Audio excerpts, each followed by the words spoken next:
Welcome back to another Pokemon What If Wednesday, where every Wednesday morning we go through last week's investing and collecting questions, where your guys' questions will actually be featured in the video, and one person's question will help me make the thumbnail every single week. So please drop your questions down below for a chance to be in next week's video. And if I did comment to you saying great question, I might use this and I didn't, please drop that same question again and then put repeat question and it will get moved to the top. And if it was super long, maybe shorten it up a little bit. And I'm not saying I'm some guru who just knows everything, but when I'm unsure, I always like to talk it out with a few people. It always helps me make my final decision. But before we get started, we do have to give a big thanks to our video sponsor real quick, and that is ARIZONATCG. If you guys have a couple graded cards or a ton of graded cards you're looking to sell, could be PSA, CGC, Beckett, Pokemon, Yu-Gi-Oh, One Piece, it does not matter.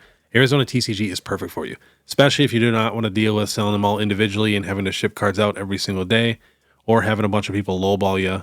So all you got to do is send them all your graded cards. They will handle everything else. They're going to take professional scans of your cards. Then they're going to post it to their massive weekly eBay auctions, or you can change it to buy it now. You have full control.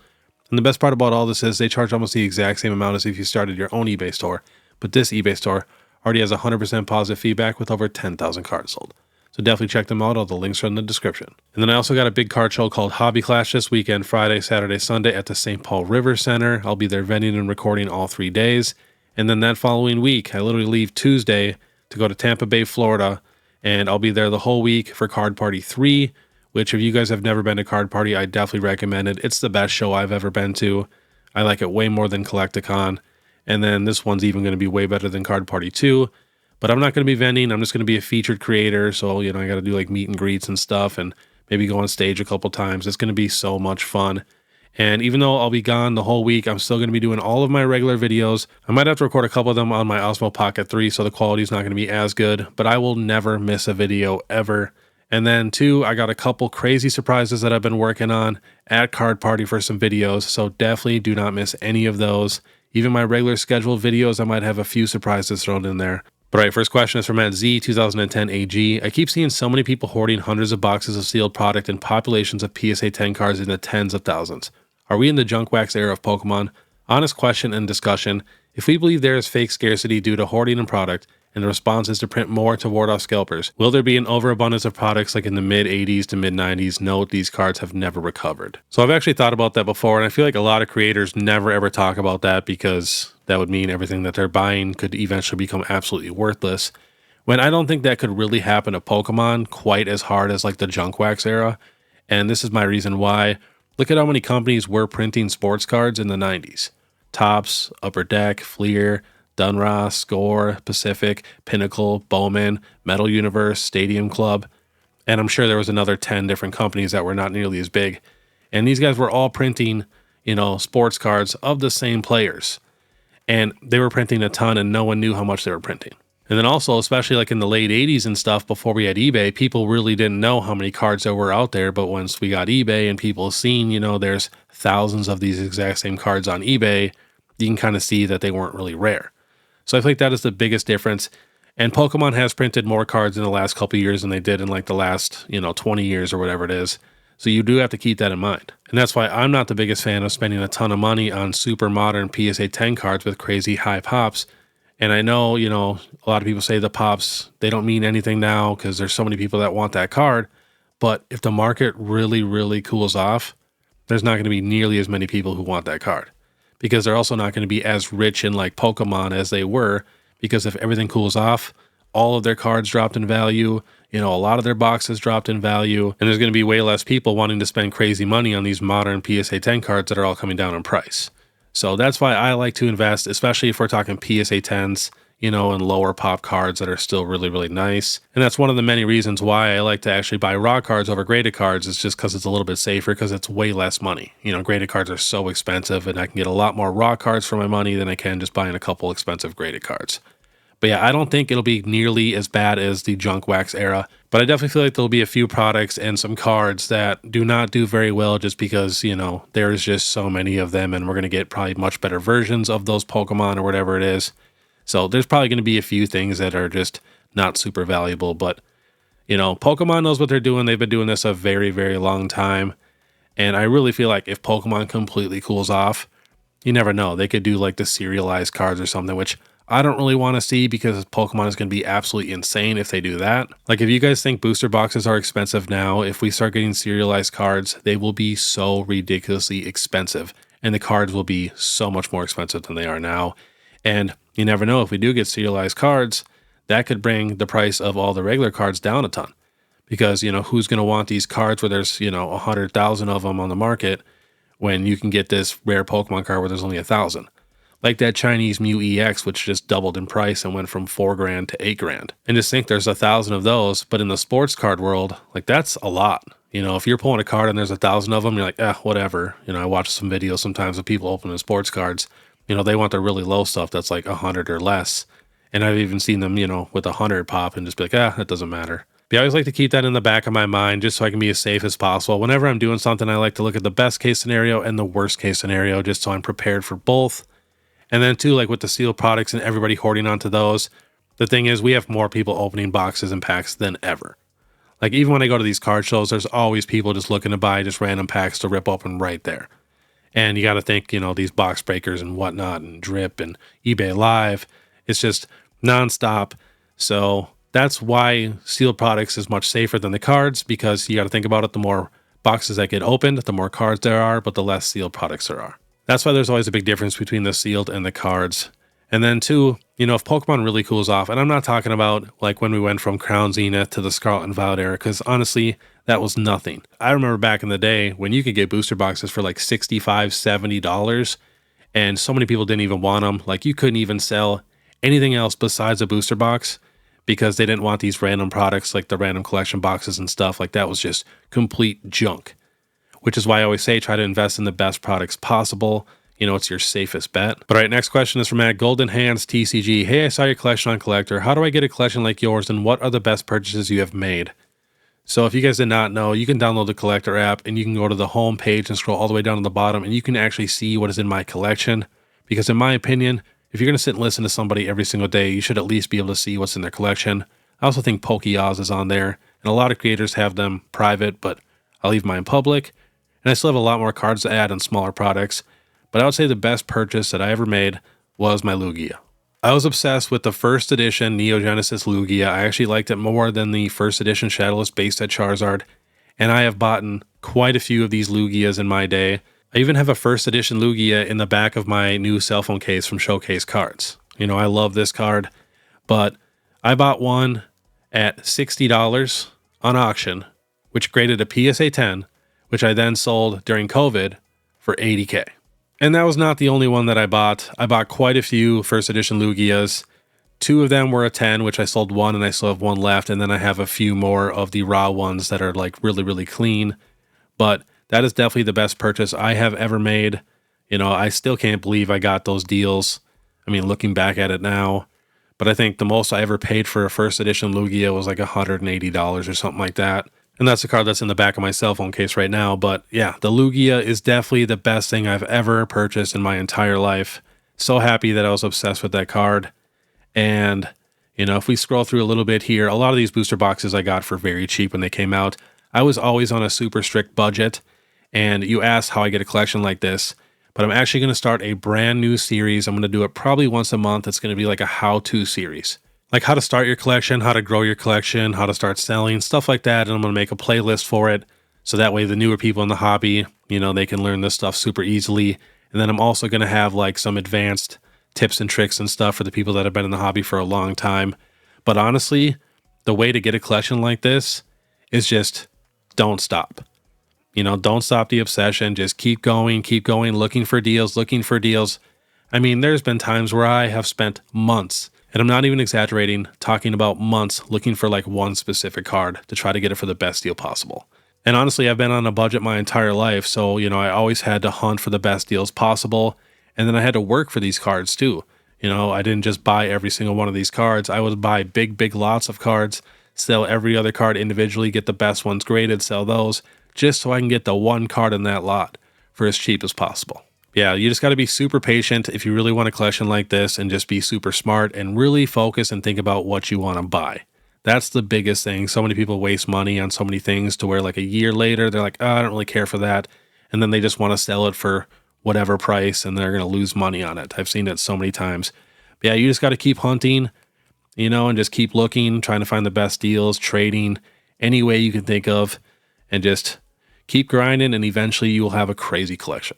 But yeah, I'm going to start that how-to series this Sunday, so definitely do not miss out on that. I think they're going to be super solid videos.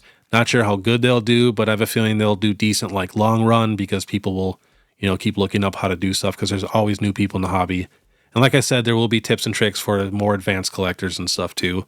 But yeah, I just love looking through this stuff, especially for me. I keep a lot of my super high-end stuff in my safe, locked away in my storage unit, just so I don't sit and mess with it. That's another reason too why I like raw cards compared to graded cards. With a graded card, you can never, ever take that card out again unless you're cracking a slab.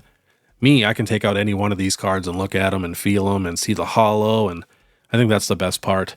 All right, next question is from @BillyBond7426. Do you think now is a good time to buy both the Black Bolt and White Flare PC ETB, or do you think there will be another restock of them on Pokemon Center?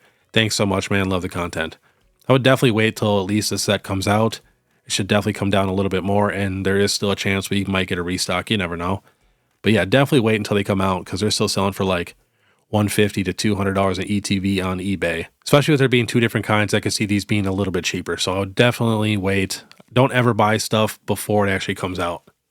Next is from @Nathan Petite 22. Do you think the Japanese Pikachu 1 out of 30 2023 World Championship PSA 10 will shoot way up in price in the next few years?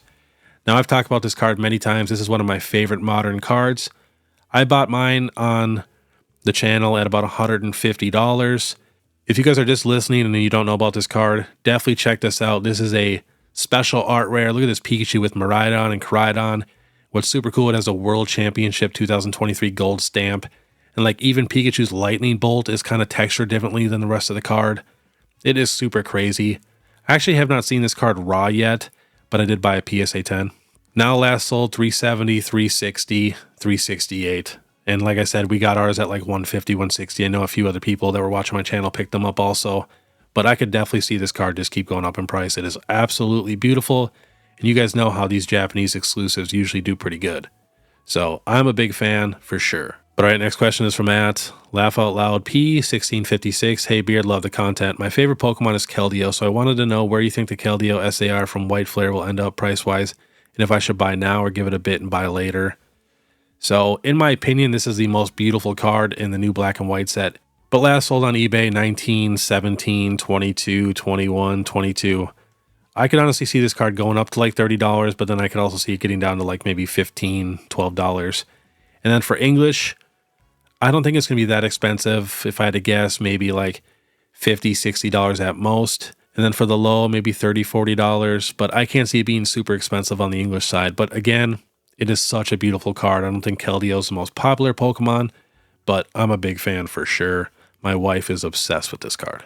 But all right, next question is from Terrence Keyser2380. How do you feel the sealed tag team tins will do in the near long-term future? I have a Mew and Mewtwo tin I'm considering selling trading given its recent price increase. Love the content. Appreciate a Pokemon YouTuber with chill vibes. I appreciate you watching. So another product I'm a really big fan of. You got to be careful though with some of these tag team tins. There's not always team up in there. They reprinted these a couple times, so you have to be careful and figure out which one is which. But I remember talking about these tins when these were $100 when I was picking these up last. Now last sold, we got the Mewtwo and Mew at $720. Another Mewtwo and Mew at $595. We got all three at $1,200. The Pikachu and Zekrom at $449. Celebi and Venusaur at $455. Even the Lucario and Melmetal at $260. Another Mewtwo at $710. And the reason why they're getting so expensive is because the promos in there are all going crazy, and they should. I mean, they're absolutely beautiful promos, and they are super tough to grade. So I could definitely see them just keep going up in price for sure. And then maybe once the cards completely settle, then the sealed tins will probably start slowing down themselves. But yeah, I would just keep riding the wave. As long as these tins and the cards keep going up, I would hold on and wait till it levels out. So happy I grabbed a few of those. I still wish I had the original ones with team up in there, but I do not. I opened those. All right, next is from TJ Bartlemus. I probably butchered that. Hey Beard, what is your thoughts on investing in the PSA 10 Celebrations Pikachus? The Chonkachu has a low pop, and with the 30th coming up, I feel like they could pop off in the coming months. So if you guys did not know, this Pikachu is super tough to grade. There's 418 in a 10, and 3,372 in a 9, and this is literally like $1 or $2 card. So I always recommend definitely check these for raw. You know, if you see any of these raw anywhere, definitely check them and see if they're going to be a PSA 10 for sure, because if you do hit that 10, they sell for a decent amount. Last sold 323, 339, 315, 344. I don't really like buying this card at $300 something, but I mean, if you did, at least it does have a low pop, and it is, you know, basically an illustration rare version of the base set Pikachu, so it is pretty cool, but $330 is pretty expensive. It got up to about $380. It looks like it's coming down in price a little bit, but I mean, I could maybe see it on the 30th anniversary being a $500 card, but like I said, definitely check for clean, raw copies. All right, next is from Junior Gomez 3438. Hey Beard, new to the channel and love the content. Got back into the hobby last year. The card that brought me back into it was the Bubble Mew from Paldean Fates. I'm lucky enough to say I've pulled 2 of them in less than 60 packs that I bought at MSRP. My question is, do you think it's a card to sit on and hold on to for long term? I'm interested in trading it for an Espeon VMAX from Fusion Strike or a Leafeon VMAX Alt-Art, but don't know if I should just wait. So since you have 2, you could definitely trade one off and get a card that you like, especially the cards you're wanting are very, very solid cards.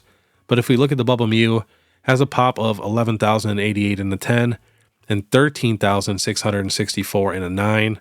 And then if we look at the Leafeon VMAX, it has a pop of 8,626 in a 10, 2,347 in a 9.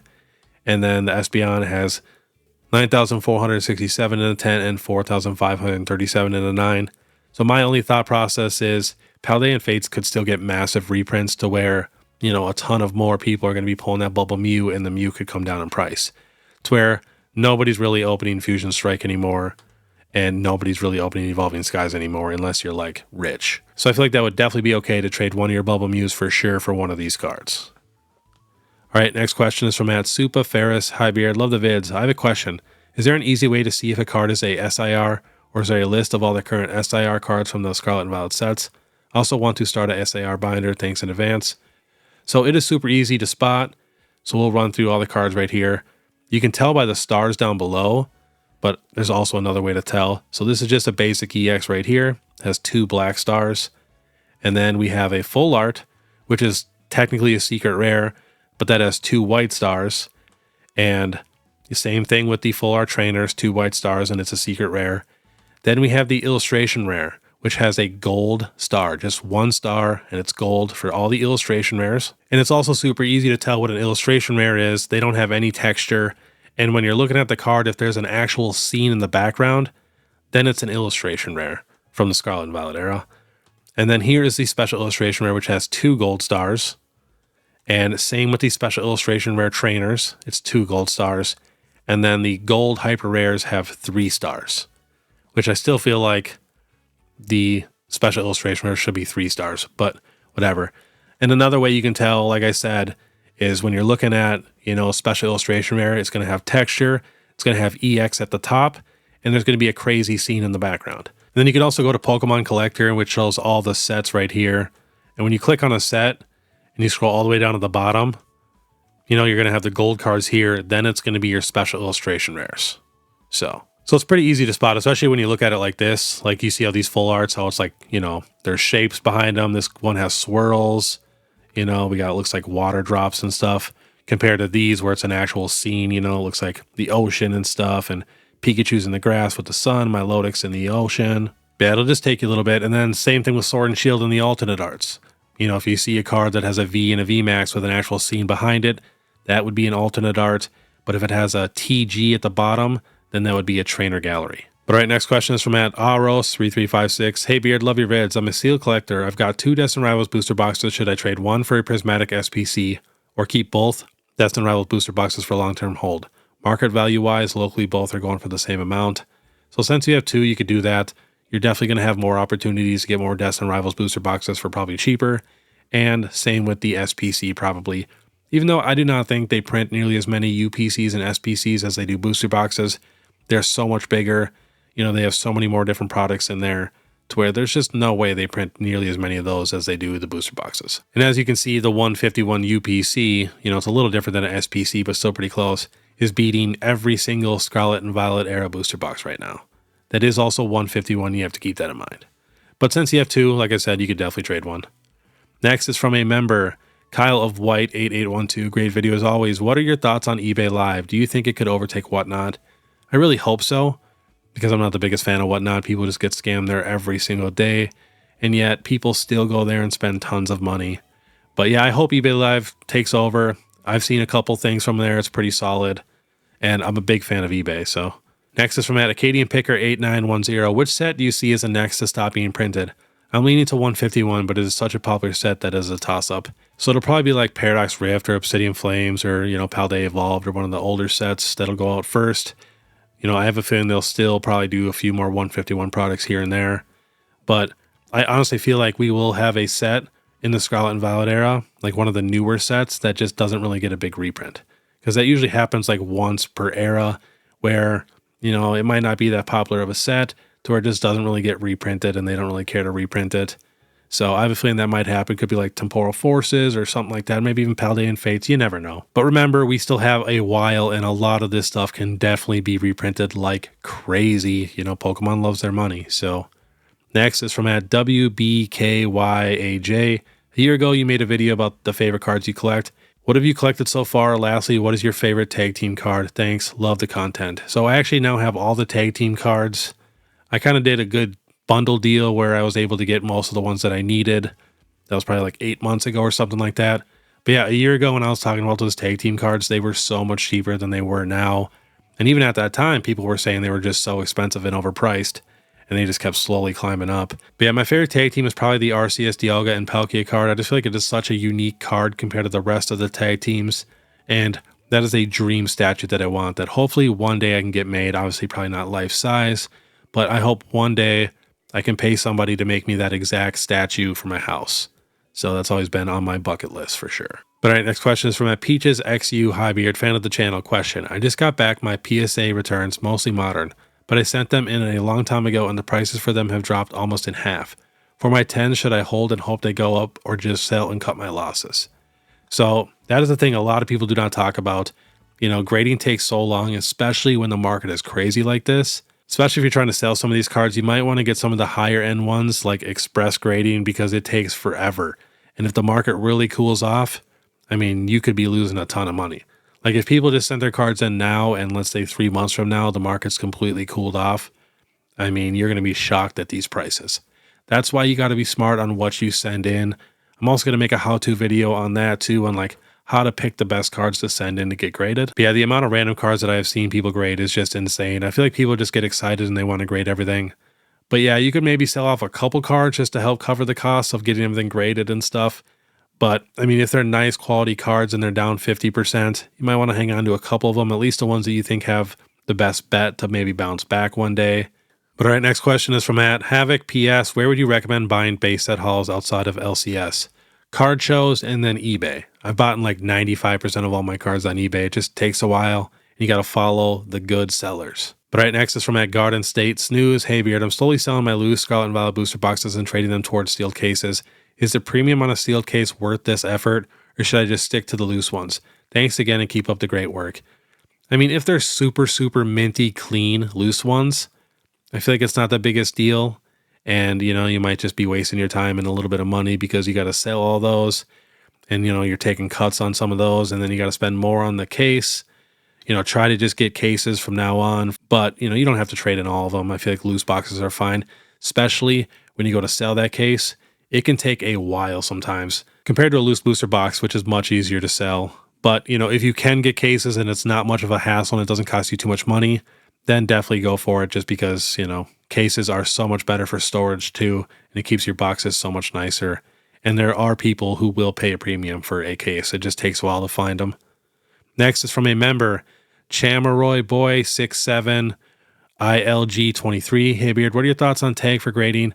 I know CGC is not doing so hot with grading fake cards and PSA is open to human error, but they still hold the market. Do you think tag is the future? We are here for long-term investments. Just want to get your thoughts on the matter. Keep up the great content, good sir. So tag could definitely be very popular in the future. It really depends on them. They need to make their slabs much thicker. They need to not be arguing people in the comments. And those pods that they're talking about, those could really pop off.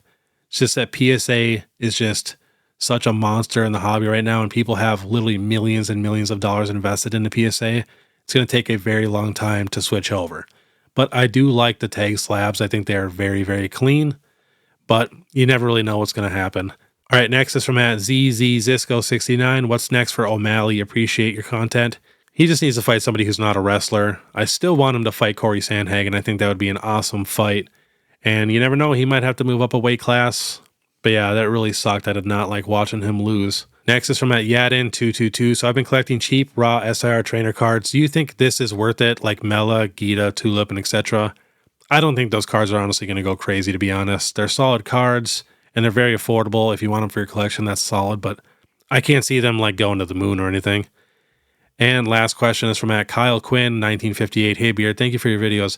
I love them. I pulled a Prismatic God Pack in February. I would like to get the cards graded. Which grading service would you recommend? PSA, BGS, Tag. They are all very clean. Thank you in advance. So if they're ridiculously clean, and I'm talking absolutely perfect, and every one is perfect, you could try BGS. But since you have a God Pack, I would probably go with PSA. And make sure you put them in the order of like what they are in the set, so that way you could possibly get all sequential PSA 10s, which would be absolutely crazy. But PSA is your best bet for that to actually happen. So definitely probably go with PSA. But all right, that was today's Pokemon What If Wednesday. If you guys do like this content, please make sure you subscribe, hit that notification bell, leave a like and comment. If you guys want to support more, you can check out my Instagram, my TikTok, or my YouTube membership. It's only 99 cents a month. But all right, I want you guys to have a great day. And if you want to watch my last Pokemon Market Monday, which was an excellent one, click this video here. Otherwise, we'll see you next time.